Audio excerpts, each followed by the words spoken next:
can you compare and contrast what it's like building a fan base for your music to what it's like building a fan base for this movie?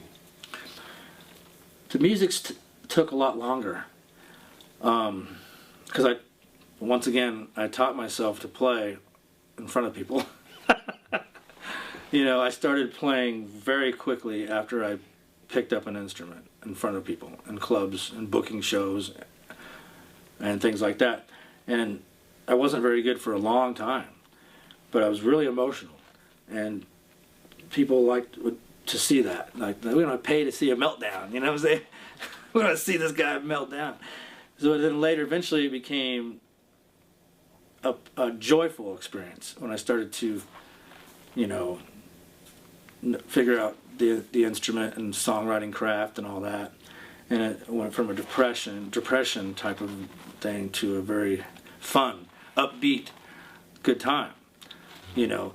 And with film, it is such a quicker, it was quicker for me to get that the gratification, because I'm not playing or physically doing anything with any type of technical issues. It was instant gratification of seeing, you know, a scene performed well. And as far as the fan base goes with that, that's just beginning to happen. I had a fan base in New York for my plays.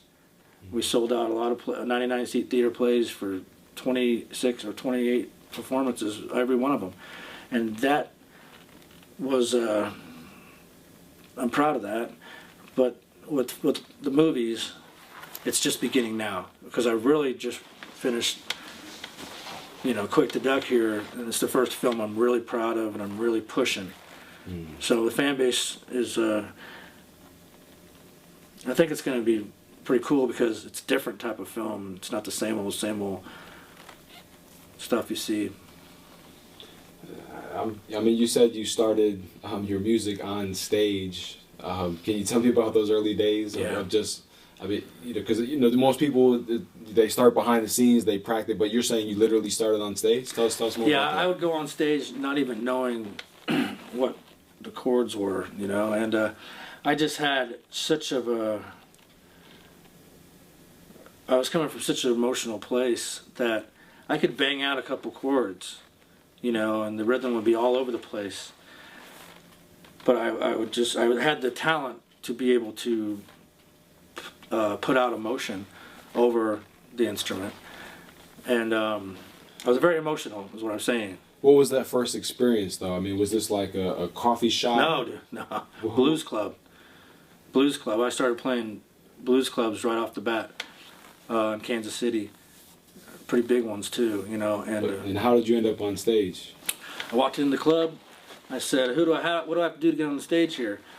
And they says, well, if you can bring somebody in that's, you know, they said, first let me listen to something. Well, I don't have anything. I'll be right back. So I went and recorded something. And then I came back in. They said, you can come in on a Sunday or something, do an open mic. I said, I don't want to do that. How about, what if I bring someone in here that's known? And they'll bring in his fan base, and I just open up for him, play 1 or 2 songs. Can I do that? And they're like, sure. And so then I would go out and find people, and I'd say, hey, what's your availability next month? Do you have any dates that you're in town? Because I'd like to see if you want to do a show at this club. And they go, are you booking there now? Oh, no, but I'm working with the owner. He told me if I could get you to come in and do a show, that I could maybe open up for you. He says, oh, really? Cool.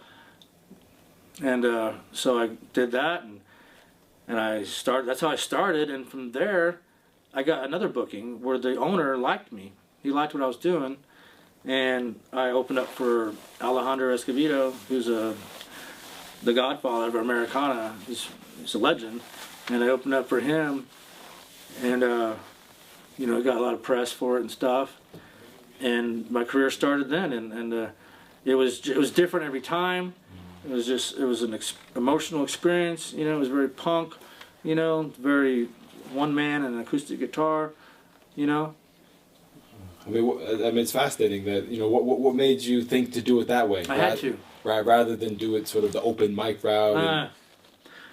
I didn't want to do that because I knew that I knew that I was getting a reaction right off the bat. Is people were like, Jesus, oh my God, you know, right off the bat, because I'm very intense, you know, and I was getting a positive reaction right off the bat. So, and plus it was bringing me out of a hard time in my life, you know, so I didn't want to waste my time. So I was in the papers, I was on the radio, as far as being in shows announced, and getting noticed right off the bat. Now, not always the best. One show would be amazing, the next show would not be so amazing. People would say to me, what was going on with you that night? And it was so based on how I was feeling emotional. So I didn't want to waste my time with that. So years later, I took the time to learn what I was doing. And then I made an album, and things got to go good with that. You know, I just think it's great that you wanted to immediately be in front of people and perform rather than, you know, take the risk and maybe perform but have no one there to see you. Well, I've done that. You know, you'd be a musician nowadays, you have to deal with that once in a while. No, I just, like I said, I just saw right off the bat ways to keep getting in the press, and the clubs would like me, and the press would do nice write-ups, you know, about this wild blues singer from Kansas, and I said, why look back, you know? So how soon before you started performing outside of Kansas City?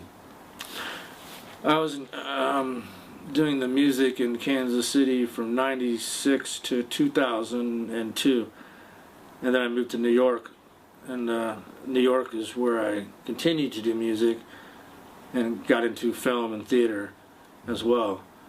And in New York, I just doing music at a club up there every week, and we had such a popular show that the bartenders from Saturday night were wanting to work on our night because we were packed.